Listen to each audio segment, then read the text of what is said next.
കഴിഞ്ഞ കുറെ കൊല്ലങ്ങളായി ഏപ്രിൽ മാസം എന്നാൽ പേടി സ്വപ്നമാണ്. 10 കൊല്ലം മുൻപ് കൊല്ലം പരവൂരിൽ പുറ്റിങ്ങൽ ക്ഷേത്രത്തിലുണ്ടായ വെടിക്കെട്ട് അപകടം ഇന്നും ആരും മറന്നിട്ടില്ല. പരവൂരുകാർക്ക് ഇന്നും അതൊരു പേടി സ്വപ്നമാണ്. 10ാം വാർഷികം പൂർത്തിയായിട്ട് ഏതാനും ദിവസമേ ആയിട്ടുള്ളൂ. അപ്പോഴാണ് തൃശൂർ മുണ്ടത്തിക്കോട് വെടിക്കെട്ട് സാമഗ്രികളുടെ നിർമ്മാണ സ്ഥലത്ത് സ്ഫോടനമുണ്ടാകുന്നത്. 2 ദിവസം മുൻപ് തമിഴ്നാട് വിരുദുനഗറിലെ പടക്ക നിർമ്മാണശാലയിൽ പൊട്ടിത്തെറിയുണ്ടായി 20ഓളം ആളുകളാണ് കൊല്ലപ്പെട്ടത്. ഈ ദുരന്തം നടന്ന് 48 മണിക്കൂറുകൾ പിന്നീട് മുൻപാണ് മുണ്ടത്തിക്കുളത്തെ വൻ ദുരന്തം.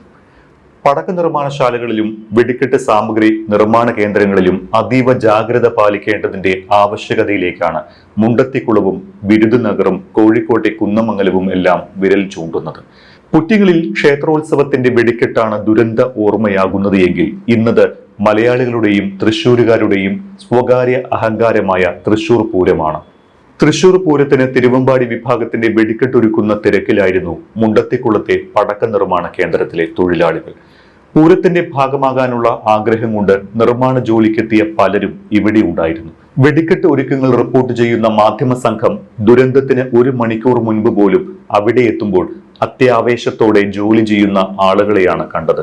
പലരും പാരമ്പര്യമായി വെടിക്കെട്ട് നിർമ്മാണ ജോലി ചെയ്യുന്നവരല്ല, പക്ഷേ അതീവ സന്തോഷത്തോടെ ജോലി ഏറ്റെടുത്ത് ചെയ്യുകയായിരുന്നു അവരിൽ ഓരോരുത്തരും. 1 മണിക്കൂർ പിന്നീട് മുൻപ് തന്നെ വൻ ദുരന്തം നടന്നു.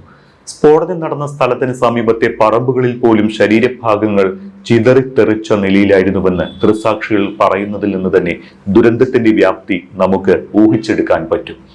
രക്ഷാപ്രവർത്തനത്തിനിടെ പിന്നെയും തുടരെ സ്ഫോടനങ്ങളുണ്ടായി. കിലോമീറ്ററുകൾക്ക് അപ്പുറത്തേക്ക് പോലും സ്ഫോടന ശബ്ദം കേൾക്കാമായിരുന്നുവെന്നാണ് നാട്ടുകാർ പറയുന്നത്. എത്രത്തോളം വലിയ അപകടമാണ് നടന്നത് എന്ന് മനസ്സിലാക്കാൻ ദൃക്സാക്ഷികളുടെ ഈ വിവരണം സഹായിക്കും.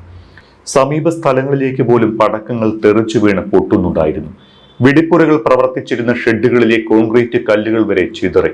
ശരീരഭാഗങ്ങൾ ചിന്നിച്ചിതറിയ നിലയിലാണ് കണ്ടെടുത്തത്. തുടർച്ചയായ സ്ഫോടനങ്ങളും ശരീരഭാഗങ്ങൾ ചിന്നിച്ചിതറുന്നതും കാരണം ആർക്കും പരിസരത്തേക്ക് അടുക്കാൻ പോലും ആദ്യഘട്ടത്തിൽ സാധിക്കുന്നുണ്ടായിരുന്നില്ല. പോരാത്തതിന് സ്ഫോടനം നടന്ന ഷെഡിലേക്കുള്ള ഇടുങ്ങിയ വഴിയും രക്ഷാപ്രവർത്തനം വൈകിച്ചു. ദുരന്തത്തിന് വ്യാപ്തി കൂടാൻ ഇതും കാരണമായി. JCB ഉൾപ്പെടെയുള്ളവ സ്ഥലത്തെത്തിയാണ് രക്ഷാപ്രവർത്തനത്തിനുള്ള വാഹനങ്ങൾക്ക് വഴിയൊരുക്കിയത്. ദുരന്ത സ്ഥലത്ത് കെടാവർ നായകളെ എത്തിച്ച് പരിശോധന നടത്തുന്നുണ്ട്. കെടാവർ നായകളുടെ പരിശോധനയിൽ പൊട്ടാതെ കിടക്കുന്ന വെടിക്കോപ്പുകൾ കണ്ടെത്തി. ഇവ കണ്ടെത്തി ഫയർഫോഴ്സ് നിർവീര്യമാക്കുന്ന നടപടികളിലേക്കും കടന്നിട്ടുണ്ട്. 40ഓളം ആളുകൾ ദുരന്തത്തിൽ പെട്ടിട്ടുണ്ടാകാമെന്നാണ് റവന്യൂ മന്ത്രി K. രാജൻ പറഞ്ഞത്. പുറ്റിങ്ങൽ ദുരന്തത്തിന് 10 ആണ്ട് തികഞ്ഞത് 10 ദിവസം മുൻപാണ്. കേരളത്തിൽ ഈ മാസം നടക്കുന്ന 2ാമത്തെ വെടിക്കെട്ട് ദുരന്തമാണ് ഇത്. കോഴിക്കോട് കുന്നമംഗലത്തെ പടക്ക നിർമ്മാണത്തിനിടെ വീട്ടിൽ സ്ഫോടനമുണ്ടായി 2 യുവാക്കൾ മരിച്ച സംഭവത്തിന്റെ ഞെട്ടൽ ഇപ്പോഴും മാറിയിട്ടില്ല. പുറ്റിങ്ങൽ വാർഷികം കഴിഞ്ഞ് ഒരാഴ്ച പിന്നിടുമ്പോഴാണ് വിരുദുനഗർ സ്ഫോടനമുണ്ടായത്. പടക്ക നിർമ്മാണശാല പൊട്ടിത്തെറിച്ച് മരിച്ചത് 20ഓളം ആളുകൾ. ഇനിയും ആളുകൾ അതീവ ഗുരുതരാവസ്ഥയിൽ ചികിത്സയിൽ കഴിയുന്നു. മരണസംഖ്യ വർദ്ധിക്കുന്നതിനനുസരിച്ച് ദുരന്തത്തിന്റെ വ്യാപ്തി ഇനിയും കൂടും. 2006 മെയ് 4-ന് പാടുക്കാടുള്ള പാറമേക്കാവ് ദേവസ്വത്തിന്റെ വെടിക്കെട്ടുപുര പൊട്ടിത്തെറിച്ച് 7 പേരാണ് എരിഞ്ഞടങ്ങിയത്. സാമ്പിൾ വെടിക്കെട്ടിന്റെ തലേന്നായിരുന്നു ഈ അപകടം. സ്ഫോടനം നടന്ന വീട് പൂർണ്ണമായും തകർന്നു. അടുത്തുണ്ടായിരുന്ന വീടിന്റെ മേൽക്കൂര തകർന്നു. 4 കിലോമീറ്റർ അകലെയുള്ള വീടുകളുടെ ജനൽ ചില്ലുകൾ പോലും പൊട്ടി. വിയ്യൂർ സെൻട്രൽ ജയിലിൽ ആശുപത്രിയുടെ മേൽക്കൂര തകർന്നു. ശരീരഭാഗങ്ങൾ സമീപത്തെ പറമ്പുകളിലേക്ക് തെറിച്ച സംഭവവും 10 വർഷം മുൻപ് നടന്നിട്ടുണ്ട്. ഏപ്രിൽ മെയ് മാസങ്ങളെന്നാൽ കേരളത്തിൽ ഉത്സവങ്ങളുടെ കാലമാണ്. ഓരോ ഉത്സവകാലവും വലിയ ഭീതിയാണ് ഇപ്പോൾ കേരളക്കാർക്ക് സമ്മാനിക്കുന്നത്. എന്താണ് ഇത്തരം ദുരന്തങ്ങൾ കൂടുതലായി ആവർത്തിക്കാൻ ഇടയാക്കുന്നത്? ഒന്നാമതായി പറഞ്ഞാൽ ജാഗ്രത കുറവ് തന്നെ. വേനൽക്കാലമാണ് ഇപ്പോൾ. അതും ഇപ്പോഴത്തെ വേനൽ ചൂട് വിചാരിക്കുന്നതിനേക്കാൾ അപ്പുറവും. വേനൽക്കാലത്തെ പടക്കമുണ്ടാക്കുമ്പോൾ രാസവസ്തുക്കൾ തമ്മിൽ കൂട്ടിക്കലർത്തുമ്പോൾ കൂടുതൽ ജാഗ്രത പുലർത്തേണ്ടതുണ്ട് എന്ന് സുരക്ഷാ ഉദ്യോഗസ്ഥർ ഓർമ്മിപ്പിക്കുന്നുണ്ട്.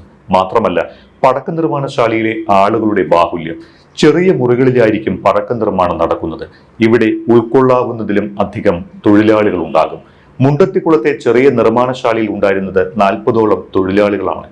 2 ദിവസം മുൻപ് തമിഴ്നാടിനെ വിറപ്പിച്ച വിരുദുനഗർ സ്ഫോടനം നടന്ന സ്ഥലത്തെ ഇടുങ്ങിയ മുറികളിൽ ജോലിയിൽ ഏർപ്പെട്ടിരുന്നത് 30ഓളം ആളുകളാണ്. ചെറിയ ഇടുങ്ങിയ മുറികളിൽ കൂടുതൽ തൊഴിലാളികളെ നിയോഗിച്ച് കൂടുതൽ പടക്കങ്ങൾ നിർമ്മിക്കാൻ ശ്രമിച്ചതാകാം അപകട കാരണമെന്ന് വിരുദുനഗറിലെയും മുണ്ടത്തിക്കുളത്തെയും സംഭവത്തെ മുൻനിർത്തി വിലയിരുത്തേണ്ടി വരും. കോഴിക്കോട് കുന്നമംഗലത്തെ സ്ഫോടനം നടന്ന വീടിനുള്ളിൽ പടക്ക നിർമ്മാണം നടന്നിരുന്നത് നാട്ടുകാർക്ക് പോലും അറിയില്ലായിരുന്നുവെന്നാണ് പറയപ്പെടുന്നത്. വൻതോതിൽ പനയോലകളും അരച്ചാക്ക് വെടിമരുന്നും വീടിന് സമീപത്ത് ശേഖരിച്ച നിലയിൽ പിന്നീട് കണ്ടെത്തി. പുറ്റിങ്ങിലും കുന്നമംഗലവും വിരുദ്ധനഗറും ഇപ്പോൾ ഏറ്റവും ഒടുവിൽ മുണ്ടത്തിക്കുളവുമെല്ലാം ഒരു ഓർമ്മപ്പെടുത്തലാണ്. സുരക്ഷാ മാനദണ്ഡങ്ങൾ പാലിക്കാതെയുള്ള നിർമ്മാണം, നിയമങ്ങൾ കാറ്റിൽ പറത്തി തോന്നുംപടിയുള്ള സ്ഫോടക വസ്തു നിർമ്മാണ കേന്ദ്രങ്ങളുടെ പ്രവർത്തനം, ഇതെല്ലാം കവരുന്നത് ഒന്നല്ല ഒട്ടനവധി ജീവിതങ്ങളാണ്. ദുരന്തത്തിന്റെ ശേഷിപ്പാകുന്നത് അനാഥമാകുന്ന കുടുംബങ്ങളാണ്. എന്തിനു വേണ്ടിയാണ് ഇതെല്ലാം എന്ന് ചോദിച്ചാൽ ഉത്തരം ഒരല്പനേരത്തെ ആസ്വാദനത്തിന് വേണ്ടിയാണ് എന്ന് മാത്രം പറയാം. 2016 ഏപ്രിൽ 10 പുലർച്ചെ പുറ്റിങ്ങൽ ക്ഷേത്ര പരിസരത്തെ കമ്പപ്പുരയിലെ സ്ഫോടനത്തിൽ കത്തിയമർന്നത് 110 മനുഷ്യരാണ്. ഗുരുതരമായി പരിക്കേറ്റത് 656 പേർക്കാണ്. പരിക്കേറ്റ പലരും ദുരിതത്തിന്റെ ശാരീരിക മാനസിക ആഘാതങ്ങളിൽ നിന്ന് ഇനി മുക്തമായിട്ടില്ല. എന്താണ് സംഭവിക്കുന്നത് എന്ന് മനസ്സിലാകും മുൻപ് തന്നെ എല്ലാം കഴിഞ്ഞിരുന്നു. പൊട്ടിത്തെറിയുടെ ആഘാതത്തിൽ തെറിച്ചു വീണ കോൺക്രീറ്റ് അവശിഷ്ടങ്ങളും നിരവധി പേരുടെ ജീവനെടുത്തു. പ്രദേശത്തെ 358 വീടുകൾക്ക് കേടുപാടുകൾ സംഭവിച്ചു. 10 വർഷമായി പുറ്റിങ്ങൽ ദേവീക്ഷേത്രത്തിൽ വെടിക്കെട്ട് നടത്തിയിട്ടില്ല. സ്ഫോടനം നടന്ന കമ്പപ്പുരയും ഇപ്പോഴില്ല. ഇത്രയൊക്കെ അനുഭവങ്ങൾ കൺമുന്നിൽ കത്തി നിൽക്കുമ്പോഴും പിന്നെയും വെടിക്കെട്ട് അപകടങ്ങൾ ഉണ്ടാകുന്നു. അപ്പോഴത്തെ ഒരു നടുക്കത്തിനപ്പുറം മറ്റു മനുഷ്യർ അതെല്ലാം മറക്കും. ഇരയായവരോ ജീവിതകാലം മുഴുവൻ അതിന്റെ ആഘാതവും പേറി ജീവിക്കണം.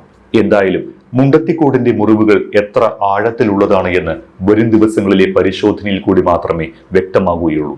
മുണ്ടത്തിക്കോട് മരണമടഞ്ഞവരുടെ ഓർമ്മകൾക്ക് മുന്നിൽ കണ്ണീരുപചാരം അർപ്പിക്കുന്നതോടൊപ്പം ഈ ദുരന്തം കേരളത്തിന്റെ കണ്ണു തുറപ്പിക്കട്ടെ എന്നുകൂടി പറയുന്നു.